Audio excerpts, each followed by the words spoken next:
I'm delighted this morning to introduce the head of our Youth and Schools program, Steph Bryant. Steph studied biological natural sciences in Cambridge. Since then, she's been involved in various conservation and ecology projects.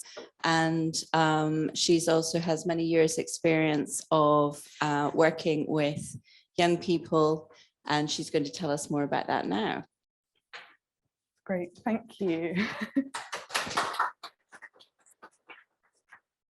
Okay, so I'm going to start with actually a little bit of hearing from you first. And when I say that, that includes people who are online. And it's really just to get us started this morning. I really want to get us in the mindset of young people that we know. So pick a child somewhere between the ages of, let's say, 6 and 16, and be thinking, what do they think about these ideas that I'm going to put up on the screen? And for everyone, I'm going to introduce the agree-ometer here. So up here with your hand means completely, strongly agree. And down here means completely and totally disagree. And so there's a spectrum there in between agree and disagree. And I want you all to have a go. And there's no right or wrong answer. It's just what you think a young person you know might say in response. And if you're online, I can't see you, but I will know somehow whether you're engaging or not. So what do you think? Science can or will be able to explain everything? So we've got a mix of views here, and obviously it completely depends on the kid. There's some uncertain as well. That's great. What about now we have science, we don't need religion anymore? Okay, some strongly agrees there, some more middling views. Science and religion can give different answers to the same questions. Now that's a tricky one. It's interesting. That's great, thank you. Science can prove that God does or does not exist. That's great. And one more, most scientists are atheists. Okay, brilliant. So we've got a real range of views. There were quite a lot that would strongly agree with ideas like whether science can prove the existence of God, agree with the idea that most scientists are atheists. So let's see, there's actually quite a bit of research in the educational world looking at what young people think and their understandings of the interactions between science and religion. I'm not going to deep dive into any of these papers now, but just know that they're out there, and there's a few different research groups engaged in understanding in this area. This is from actually the God and the Big Bang project, and this is some data that they collected from Church of England secondary schools, and they used similar statements to the ones that I've just shared with you to try and understand what young people were thinking. So with this statement up here, the scientific view is that God does not exist. 41% of the students that they did the survey with said they agreed with that idea. So they say that science has a view on the existence of God. It has something to say about that, and it doesn't look promising. So to dig a little bit deeper into some of the more, qualitative side of things, this expresses a range of views that young people have, and a lot of them are just getting at this idea that science is the up-and-coming thing that is replacing faith for them, whether they want it to or not. So for example, science and religion are at war, they disagree, and it's making me feel uncomfortable with my religion. Or just they're really confused, I don't know what to believe. In a world where there's so much information, how can they decide what they think about any one particular idea or claim? So there's this general sense that a lot of young people think that science and religion are in conflict in some way. And a lot of that really, particularly once you get to secondary school, comes from the need to split subjects off into their separate groups. And that's so that you can have a subject specialist teacher teaching geography in the geography classroom or chemistry in the chemistry classroom. And so that means that things get compartmentalized and boxed off, so that they don't really get very much opportunity at school for thinking about how any of their different subjects might interact. And you know, what might happen if you started thinking about the interactions between science and history, for example, or science and faith. So school doesn't give them that space or opportunity to think in a more cross-curricular, cross-subject way. And a lot of the science and faith stuff that's been going on over the last decade, 2 decades, even longer than that, has been very academic and has stayed amongst grown-ups. And so the access that you have to these kinds of courses hasn't necessarily always been filtering down to opportunities for young people. And you're all here, so I'm sure you think that it matters, but it essentially matters because we are firstly setting up, whether we mean to or not, this idea that they have to choose between either science or their faith. And that's a real shame if we want to encourage passionate scientists to be able to take faith seriously.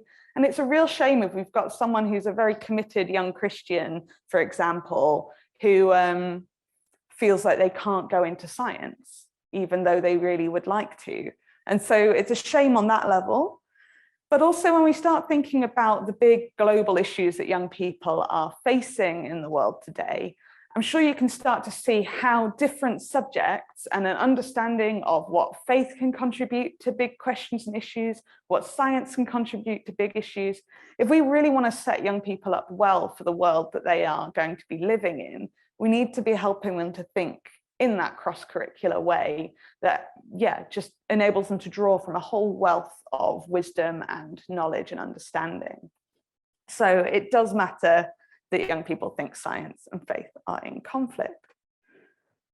But the really good news, having gone through that slightly serious start, is that young people have fantastic questions. They're not disengaged from the idea of thinking about science and faith. They might think there's a conflict, but once you spend a little bit of time with them, they have so many just wonderful questions that come out. And so they're really interested. And they're not trying to ask these questions to catch people out. They're asking these questions because they're really curious.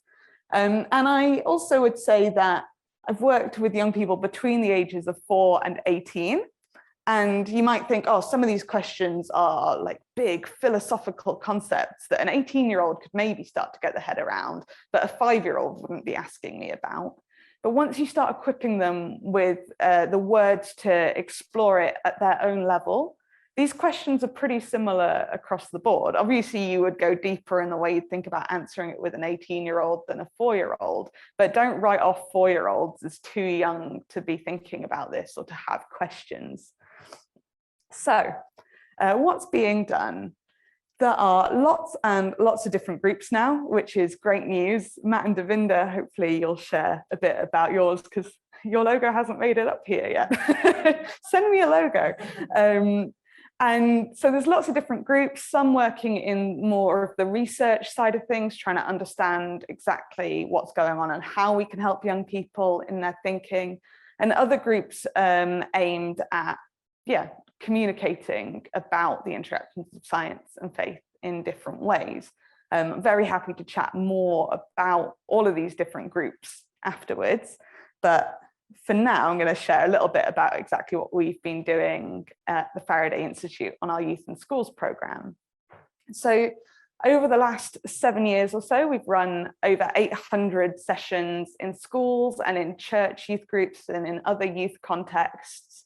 And they're based around lots of different questions and different areas of science, but they're all essentially aimed at being very interactive, being engaging, and giving space for young people to voice their particular big questions that they have about science and religion, and trying to help them to move on in their thinking or access some slightly more nuanced views than they might have done previously. The good news is that events like this, so working with young people for an hour or all day, exploring things from a science and faith perspective, has a good impact.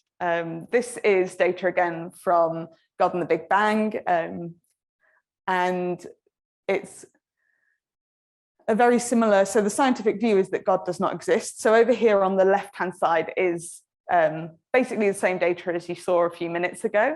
And the bars on the right-hand side are after an intervention. And you can see that there has been a change in young people's thinking in this area. So you hit a point where 47% are disagreeing that science has views on the existence of God. You also see still quite a lot of uncertainty, but uncertainty is fine. Uncertainty is an interesting conversation. So I mostly take this as a win because you've got a bunch of teenagers to admit that they changed their thinking over the course of a day. Now, it might easily go back to what they were thinking before, but it shows that they're paying attention and engaging with it and that they're interested. So, again, this is feedback that we've collected off the back of sessions that we've run in schools. My favorite one that I tend to like to talk about is up here.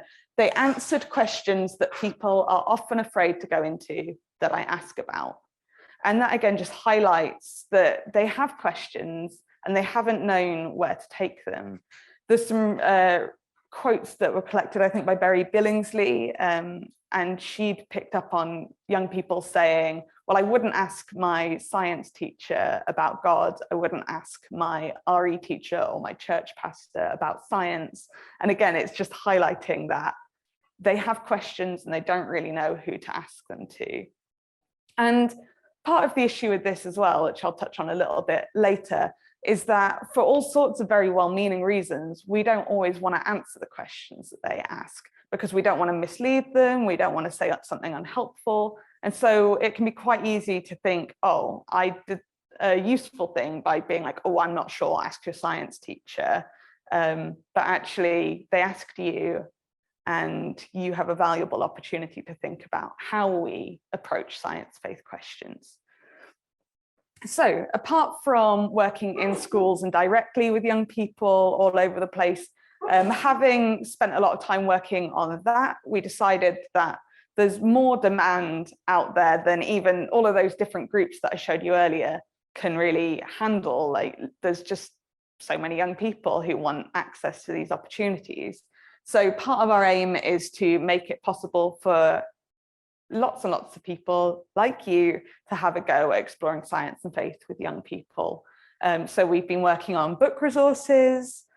We have 3 websites up and running that we're gradually adding Q&A, sort of frequently asked questions to try and give another place that young people can go to or you can direct them to. And we're also doing training for teachers, for youth workers, for scientists who are interested in getting better in their communication, particularly to young people, but just generally thinking, oh, well, as a scientist and a person of faith, I'm personally quite comfortable with what I think, but I haven't really practiced how to articulate that to someone else. So we try and provide training opportunities across the board as well to make this something that everyone can do, which is where you come in. So I'm now going to share just a little bit about some of what we've learned as a team over the years of working with young people, trying things that did work and didn't work. And I want you to be thinking, because you know your context far better than I do, be thinking, how can I see some of these ideas filtering into what I do and the interactions that I have with young people? So the first place that we tend to start from is celebrating science as a gift from God. Now, if I'm in a secondary school, this looks very different to if I'm, say, in a church group. So in a secondary school, I'd much more be about establishing my credentials as a scientist and my experience in that area. And then if the school is comfortable with this, saying, and I also am a person of faith, and let's explore how those ideas work together. or if the school is not comfortable with me sharing my personal faith, then it's more of a case of, okay, I'm a scientist and I understand this, and I've looked into a lot of faith ideas about science, and let's explore what lots of different people out there think about science and faith. What do they actually think about it? And so still exploring those views, maybe from a slightly more philosophical point of view, for example. But one of the best places to start is just as people ourselves recognizing that science is this wonderful thing for, if we believe in God, a wonderful thing for exploring God's world. Okay, so how can we celebrate science? My favorite way of getting started is to do some science. And honestly, if this is what you do, say you're in a church setting and all you do is a fun experiment, you've already challenged what a lot of young people are thinking, that the church is anti-scientific, for example, or that a church pastor doesn't like science and so I can't ask them my science questions. So you're already winning if this is all you do. So let's have a go. I'm going to put on my lab coat, which always makes people tense, but I like this shirt, so, you know, just be careful. And that'll do. So I have over here 2 conical flasks. They both contain hydrogen peroxide. This one is 12%, and this one is 30%, so stronger. Now, doing some science can just be really fun, or it can be a chance to model a little bit of what science actually is and how science works, and maybe some of the questions that we ask in science. So I'm putting in washing up liquid now.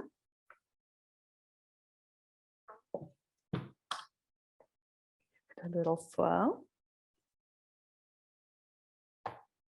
Okay, so I know that this is not a completely fair test right now because I've got conical flasks of different sizes and I haven't necessarily painstakingly measured out exactly the right amount of hydrogen peroxide into each to make it a completely fair test. But we're going to do one experiment and see what happens, and then I'm going to ask a question. So this is potassium iodide, which I'm going to add. We shall observe. Don't worry, it'll get there. So what we've done is we have created a reaction that's producing a gas, and because I put washing up liquid into it, the washing up liquid is serving as a really good way of collecting some of that gas into a fun, frothy, foamy mixture. So that was the reaction with 12% hydrogen peroxide. Now, science is really good at understanding the physical, natural world and how it works. It's good at, you know, if we change one thing in an experiment, then we can see what might happen next. So it's good at building up an understanding. Okay, we've seen what happens with the reaction at this concentration of hydrogen peroxide. So let's change a thing and see what happens next. And based on what we've just seen, what do you think will happen if I use a more concentrated hydrogen peroxide? Any ideas? Do you think the reaction will be smaller or bigger? Okay, we think that the reaction might be bigger. And then, having asked a question in science, what we do is we test it and we see whether our idea was right based on our current understanding of the world. So let's see.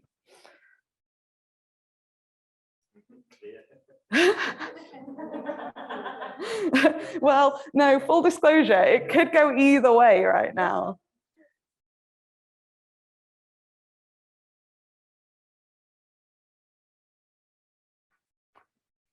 So I've made it go faster.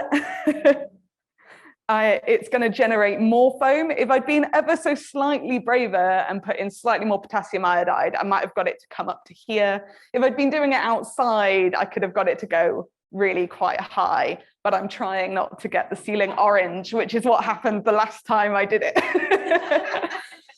One of the number one rules when we're using practical science is to practice in advance. It never works exactly how you're expecting it to. So always worth practicing in your venue so that you know how high the ceiling is and what you can get away with. But yeah, basically have fun with practical science.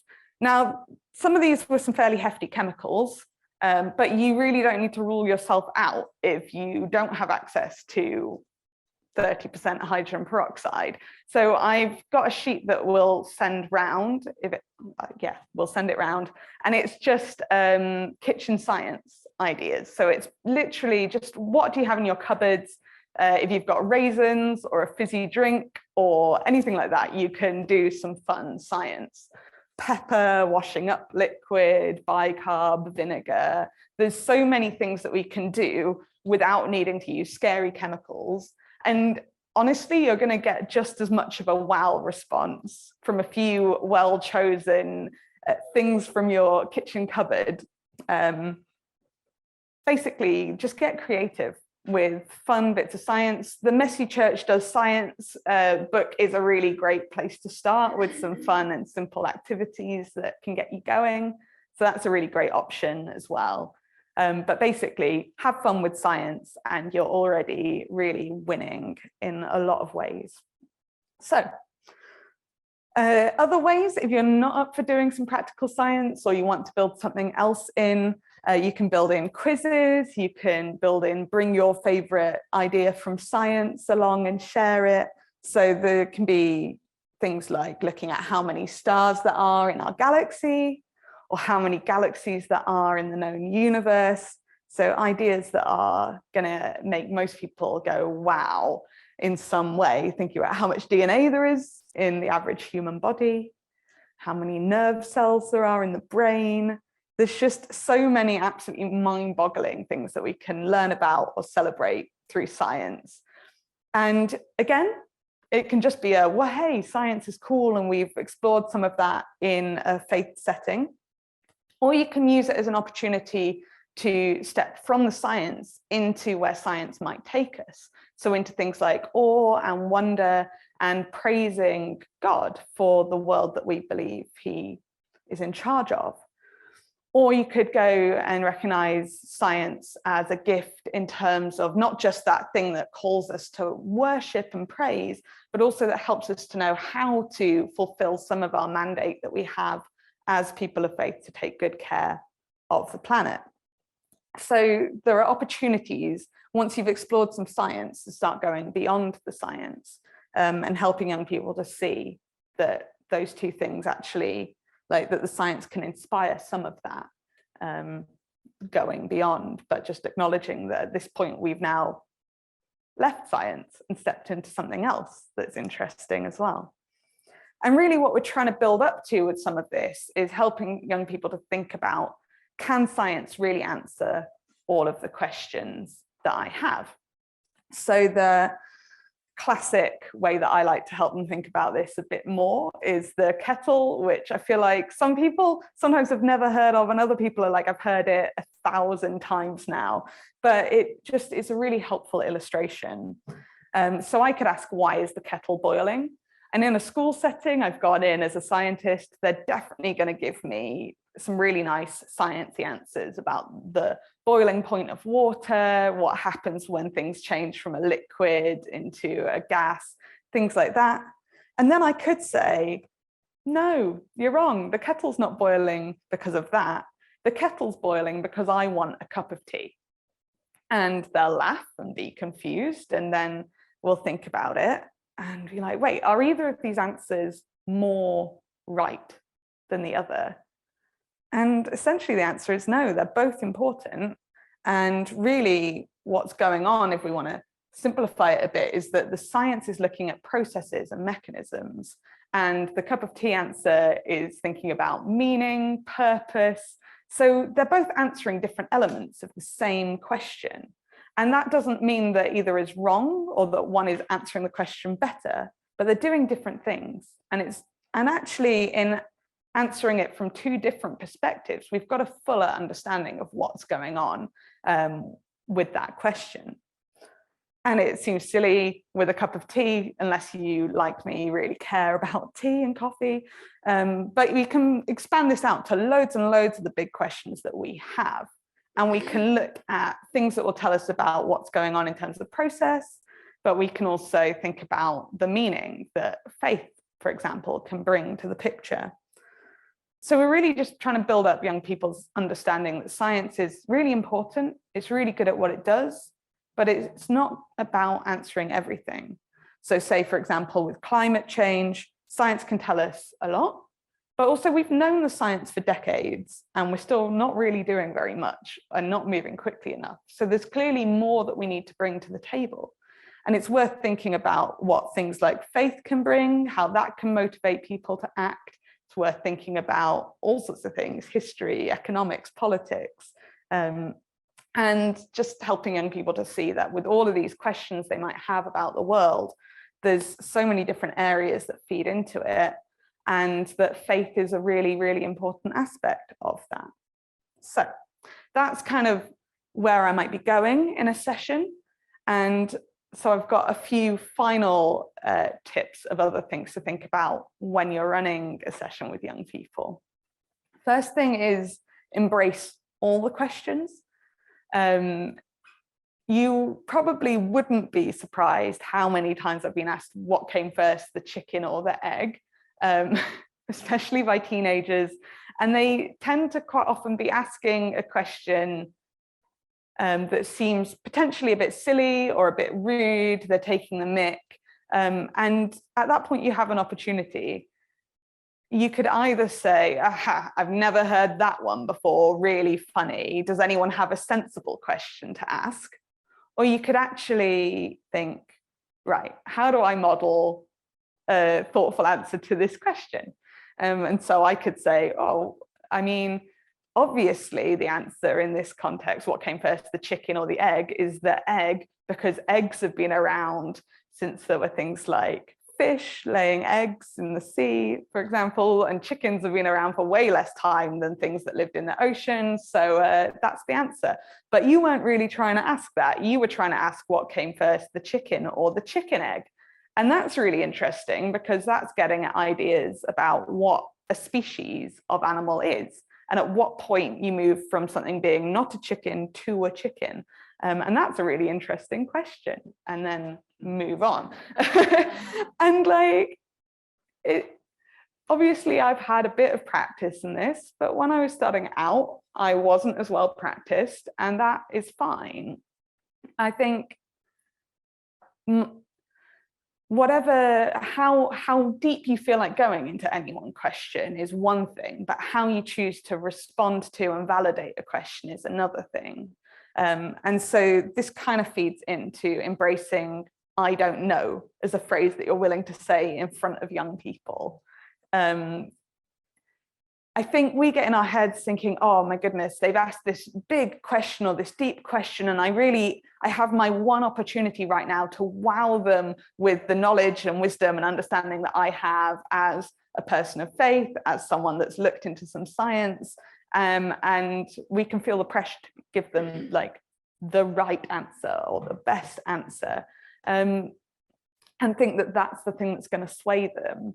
But from my experience, saying, oh, you know, I don't know. I actually really haven't thought about that before, or I've never thought about it in quite the way that you've just asked. That's a really useful step. Firstly, it sets a good balance in the room. So it's not just, oh, the expert with all the clever answers talking to you about what you must think. It's acknowledging that actually there's lots of things in the world that are uncertain, that we have doubts about. And now you're in a place to model, what do we do when we're not really sure about something? It gives you an opportunity to explain why you don't know.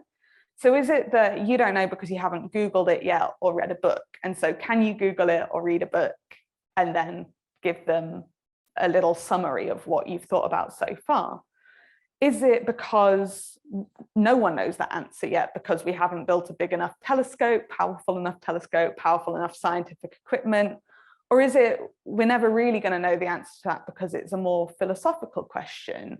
And with any of those, like, once we've explained a little bit about why we don't know it, so we've thought, is it a scientific kind of question? Is it a philosophical question? Is it a faith question?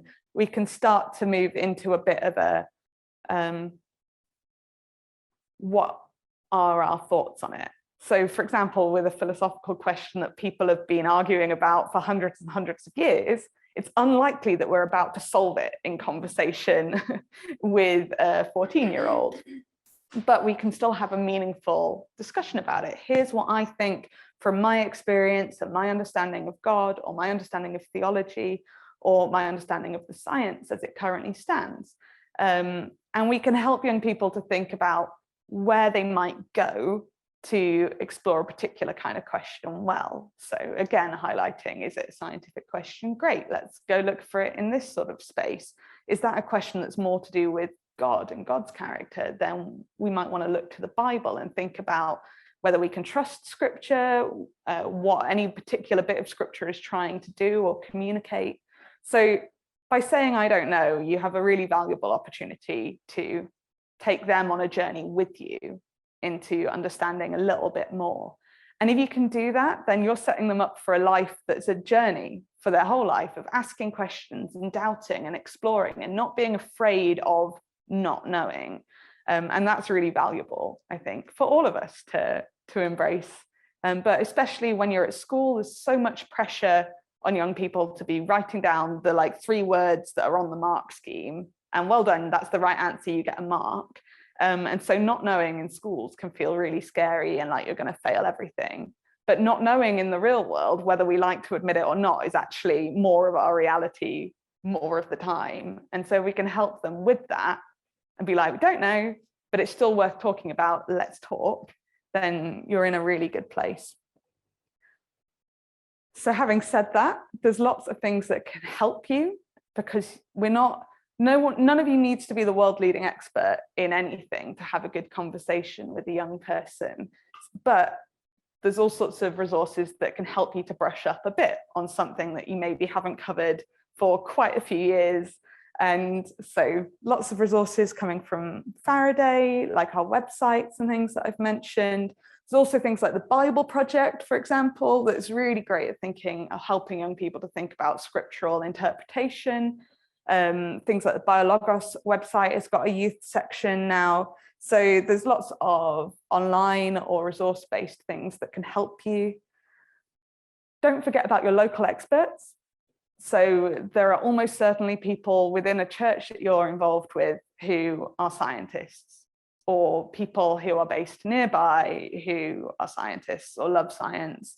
And we forget that they're there.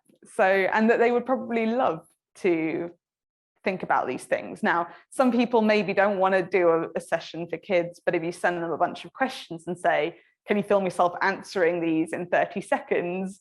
Or can you just send some short answers to me on it? Then I can explore it with the kids in my youth group, for example. But there's other people who would love to come in and just share a bit of their story as a scientist and a person of faith. So think about who you have in your church or nearby who could help you with some of the questions that kids come up with. And that feeds on to just my general encouragement to use stories. I think it can be, again, quite easy to feel like we're under pressure, or we've got to have a really good academic looking talk. But most of the time, if you look at Jesus and the way that he approaches things in the Gospels, he tells a lot of stories. And that's honestly because as soon as you say, let me tell you a story, everyone in the room is listening. We like stories, we learn through stories, we love hearing about other people and their life and their experiences. And so it's worth thinking about your story, and if you feel comfortable to share some of that with them. So that might be sort of how you became a Christian, your background in science, if you have it, or how you've changed in your thinking about science over the course of your life so far. So sharing things about who you are and what you think about the world is great. But again, if it's not appropriate in the setting or you're not feeling confident, there's a lot of stories out there.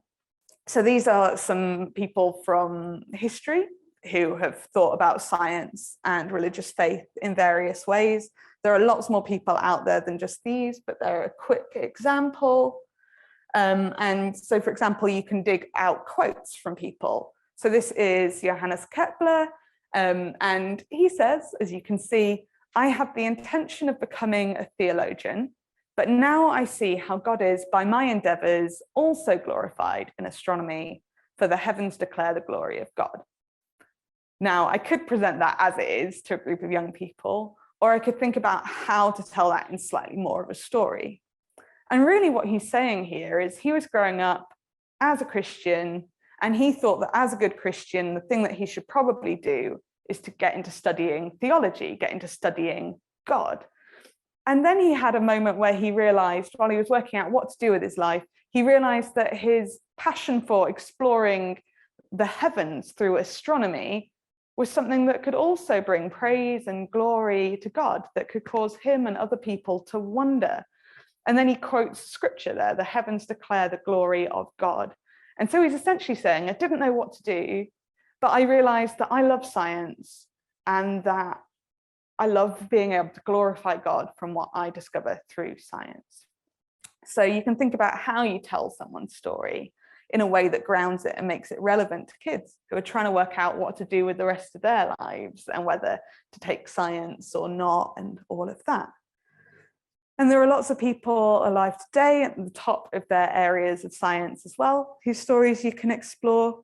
I really like this quote because it's so simple. So Dr. Mary Schweitzer is a paleontologist, and she says, "I do science to honor God by discovering the truth about how he created. The more I understand how things work, the bigger God gets." And so it's really simple. She's essentially saying, the more I discover scientifically, the more amazed I am by God. And it's such a simple quote, but it flips the narrative that a lot of young people have right on its head, because they think maybe the more science we do, the more threatened God is by what we're discovering. And she's just saying, no, the more amazing God gets. So just to summarize here, you all have an opportunity in whatever form it is to interact with young people and to help them think about science and faith. Some of the best places that I've found to start from include celebrating science, getting practical with science, and the key things are embracing all of the questions, whether they seem silly or rude or intimidating. And within that, remembering that you're not alone and that there are resources and people who are more than happy to help out as you go on a journey with your young people. So all sorts of things that you can do, but at the end of this talk right now, I'd encourage you to keep exploring science and faith for yourselves. You're already here, so you're already taking part in some training. But if you want to, say, get a bunch of youth workers, youth pastors together, that kind of thing, we could run training that specifically takes a deeper dive into thinking about science, faith, communication for children. So there's lots of things that you can do. You can think about how to run your own sessions, and you can start thinking about how to tell your own story as well. And also up there, spread the word, because we exist and we're really happy to help. So that is all from me. Thank you very much for listening.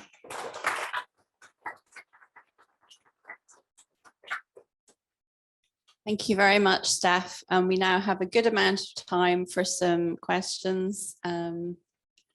Over to you. Thank you, Steph. That was really interesting.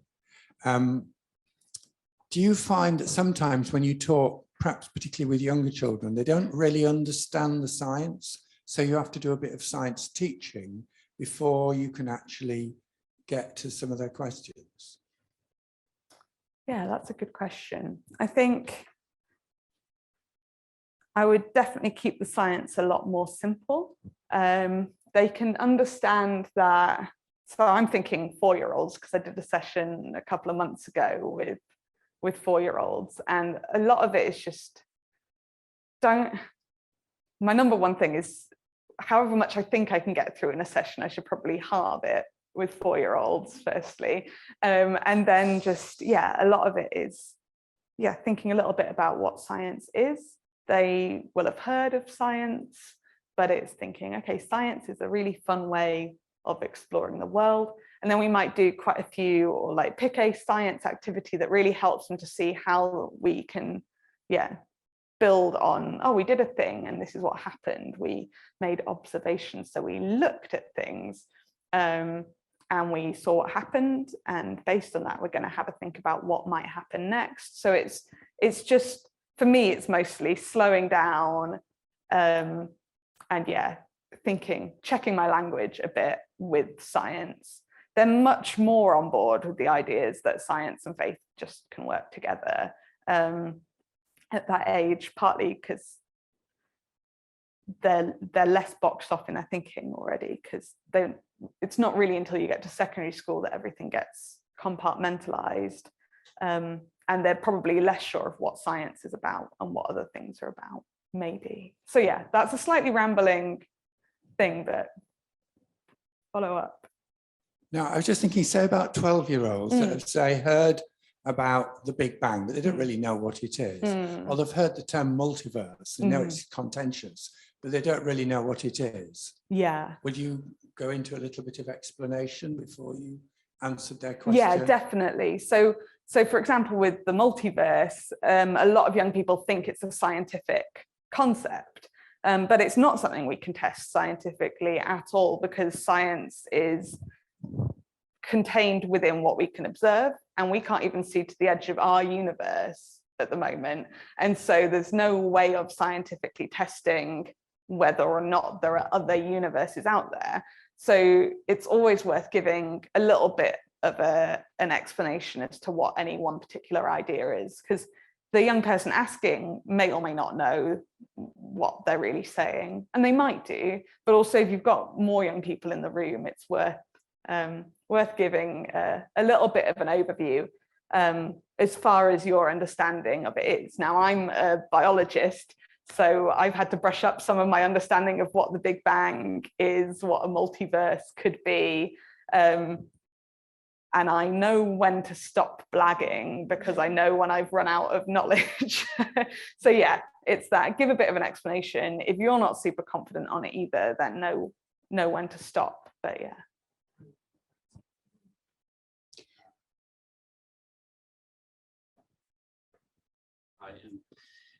My issue is teaching teenagers.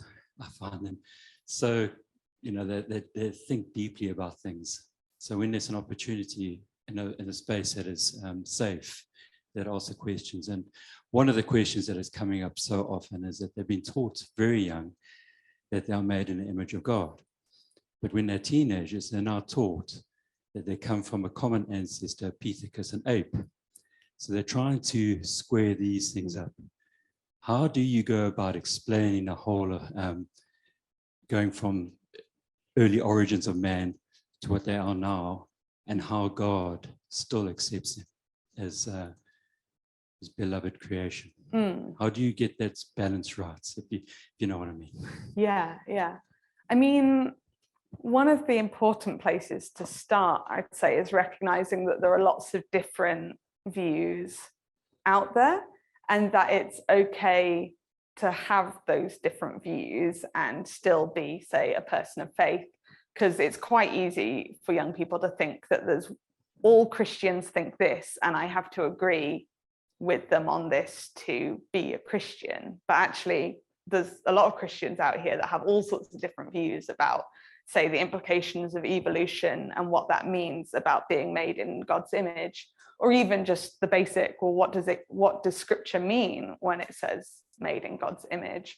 So starting with lots of people have different views, and that's okay, is the first important thing. If I were exploring that, firstly, I'd probably start with a bit, well, it depends on the setting, but I'd start by thinking about what does it mean to be made in the image of God? Does it mean that we look like God? Does it mean that we are there to reflect elements of God's nature to the rest of creation in some way? So that's about the kind of responsibilities that we have and the ability to know elements of right from wrong, or to be more aware of God, and to have that particular relationship that we can choose. So exploring a bit of scripture and what its intention is a good place to start. But then, yeah, you can get into all sorts of fun thinking about, now, if we're evolving, is there a point where humans or early humans of some kind go from not image of God to image of God? And does that like track with particular developmental things? What does any of that mean for humans full stop as a species? What does that mean for questions about Adam and Eve? You can end up going in all sorts of different directions, but one place that I'd recommend if you want to do a bit more thinking about it is Kara Walsh-Scheffler. She is, I think, an evolutionary anthropologist, and so she looks at some of those kinds of interesting questions about what makes a human, and at what point does a human have a capacity to have a relationship with God, and what does that mean for being made in God's image? So I've thrown more questions than answers out there, but I don't think that that's necessarily bad. Is that helpful? Yeah. It is a really big topic, and it's partly admitting, I think, that there isn't going to be one really nice, neat, clear-cut answer to it, and that's okay. And here are some of the really interesting things to think about within that. But I mean, an important point that I would like to end on with it is saying I am fully on board with evolution and evolutionary biology and processes, and that can work alongside there being a point where humans are made in the image of God. Like, the fact that we have evolved doesn't mean that we're not still image of God. So there are interesting questions within it, but I think they can hold together. For those of you online, if you'd like to ask a question or make a comment, please do just put up your hand or use the electronic hand button and I'll call on you. Thank you. Yeah, I wanted to ask this question. I led a couple of research back in Nigeria, and realized that over 50% of young people say that they love Jesus, but they do not like the concept of church, or they do not want to affiliate with a church. And the other 20 to 25% who come to church come because of family affiliations. My dad and my mom goes to church. I don't have an option but to follow them to church on Sundays. How do we begin to design and use science to attract young people to church? Also taking into context the context of education and society in Africa and how it works, because young people can't really connect to education as it relates to social transformation and the growth and development. So how do we begin to introduce science within that kind of context to attract young people to church? It's a big question. I think a really good one. I think I can't say everything because you know the context better than I do, and I don't want to make sweeping generalizations. But I think if even if you thought, could we do, maybe, I don't know if there's a right setting, but could we do an after-school science club at church that kids can come along to? And it doesn't have to contain thinking about faith, or it can do towards the end if they want to. But if you're doing a science thing and you check what's on their curriculum, like what are they covering right now, and can we do some fun experiments that help them to see that at work in the world around them in a different way, or lets them have a go at stuff in a less pressured setting than school might be. So make it so the church helps them to play with science and enjoy science. And then that makes the church more relevant to them in the first place. They're like, oh, the church is a place that engages with science. It can help me in my learning. It can be fun. And then there's spaces as well to, you know, if they start wanting to ask you questions about, oh, but how can you like science and believe in God, then you've got that space for some of that conversation. And then I think a big thing for a lot of teenagers generally across the board is they don't like being told what they have to believe or what they have to think about anything, whether it's faith or otherwise. And I think a lot of teenagers that I would interact with in the UK, they think that organized religion is oppressive and all about telling you what you have to think. And so again, if you can create a space where they're allowed to voice their questions, their doubts, their ideas, but also the telling of stories, like I can share my beliefs by telling a story about who I am without them having to feel like I'm forcing my beliefs upon them. And that means they can access those ideas without them being like, oh, stop telling me what to think. So those are some of my ideas. I don't know if that helps. We've got a question from online. Paul, would you like to unmute and ask your question?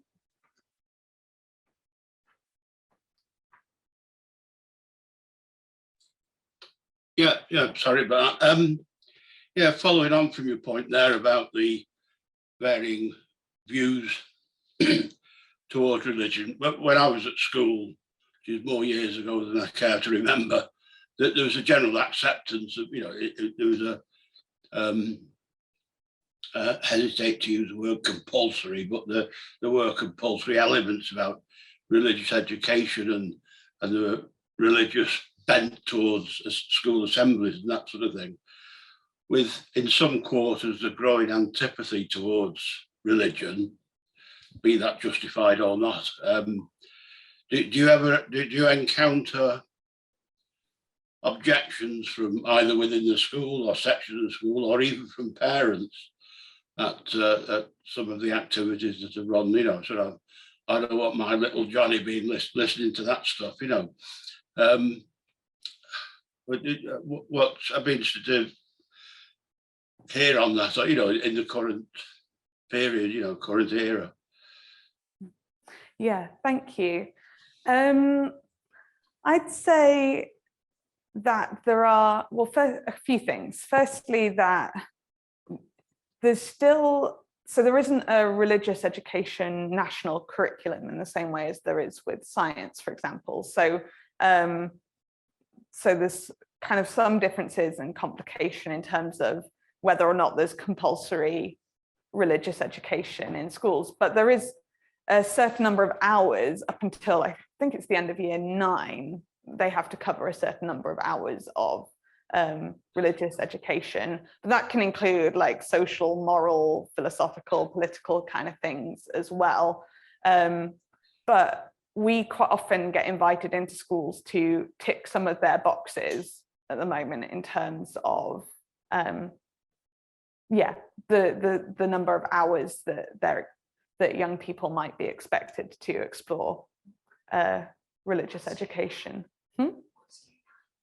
Year 9 is up to the age of 13, 14. There you go. My favorite age group.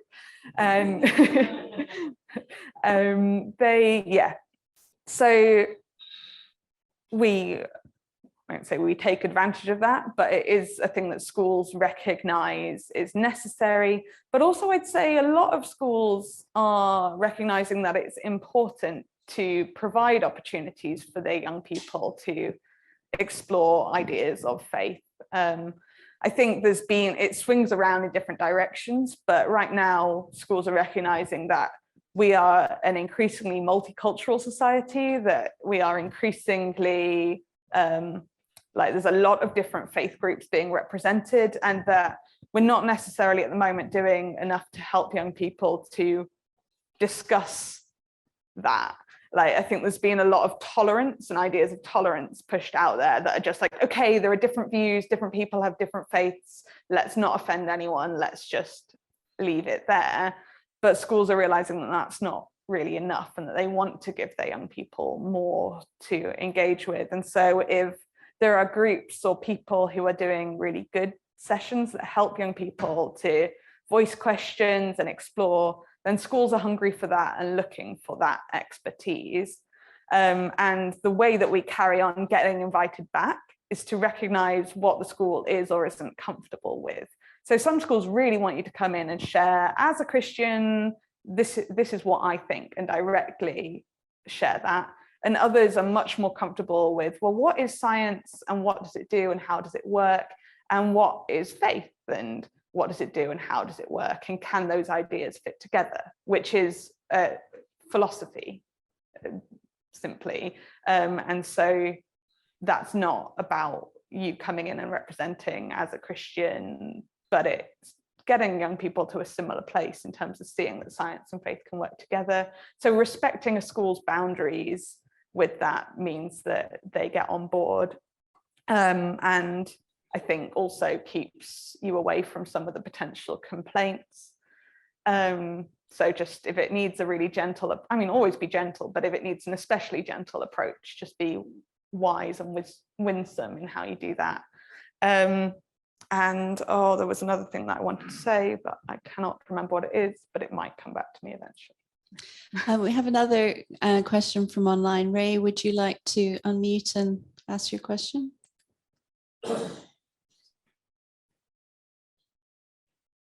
Hi, I'm Ray. I'm a Methodist minister. I'm in a different context to you guys. I'm actually a mission partner in France.